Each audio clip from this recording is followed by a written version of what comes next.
Andhra Pradesh deputy CM Pawan Kalyan జన్మదిన వేడుకలను రాజంపేట నియోజకవర్గ జనసేన పార్టీ ఇన్ఛార్జి యలటూరి శ్రీనివాసరాజు ఆధ్వర్యంలో ఘనంగా నిర్వహించారు. ఆయన మాట్లాడుతూ పచ్చదనం, పరిశుభ్రత అనేది చాలా ముఖ్యమని తెలిపారు. 10 సంవత్సరాల తర్వాత ఈరోజు ఒక ఎన్డీఏ కూటమి ప్రభుత్వాన్ని 3 పార్టీలతో కలిపి ఏర్పాటు చేయడము జరిగింది. ఒక రాక్షస పాలనను అంతమొందించారు.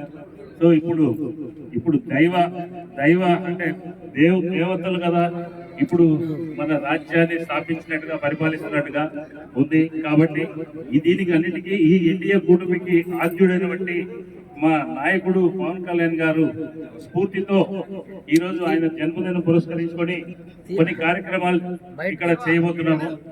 అందులో మొట్టమొదటిగా ఆయనకు ఇష్టమైనటువంటి ఈ క్లీన్ అండ్ గ్రీన్, ఈ పచ్చదనం, పర్యావరణం పచ్చదనం ప్రోగ్రామ్ ని, చెట్లు నాటే కార్యక్రమాన్ని చేయడం జరిగింది. అలాగే రక్తదాన శిబిరాన్ని ఈరోజు భారీ ఎత్తున రక్తదాన శిబిరాన్ని కూడా ప్రారంభం చేసుకోవడం జరుగుతుంది. అలాగే తర్వాత 12 గంటలకు 12:30కు మన డొక్కా సీతమ్మ గారు, అంటే డొక్కా సీతమ్మ గారు మీకు తెలిసే ఉంటుంది. డొక్కా సీతమ్మ గారు ఎప్పుడు కూడా అన్నదాత.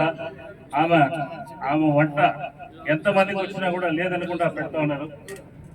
దయచేసి డాక్టర్ గారు, గవర్నమెంట్ హాస్పిటల్ సూపరింటెండెంట్ గారు, డాక్టర్ రాజు గారు కూడా వేదిక కోరుతున్నాము. ఓకే, ఆర్ఎంఓ అనిల్ గారు కూడా వేదిక కోరుతున్నాము.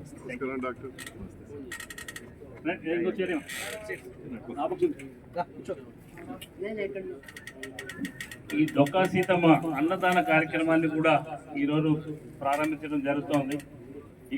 కాబట్టి ఈ 3 కార్యక్రమాలను కూడా మీరందరూ కూడా సహకరించి ఈ కార్యక్రమాలని పూర్తి చేయగలరని, అలాగే ఇక్కడికి ఇచ్చేసిన ప్రతి ఒక్కరికి పేరు పేరున ధన్యవాదాలు తెలుపుతూ, ఇప్పుడు టైము ఆల్రెడీ స్టార్ట్ అయింది. ఎందుకంటే 9 గంటలకే మొదలు పెడతాం అనుకున్నాము, కొద్దిగా లేట్ అయింది. కాబట్టి ఈరోజు ఈ కార్యక్రమాన్ని తొందరగా రక్తదాన శిబిరాన్ని ప్రారంభించబోతున్నాము. దయచేసి ఇక్కడ ఉన్న మిత్రులందరూ కూడా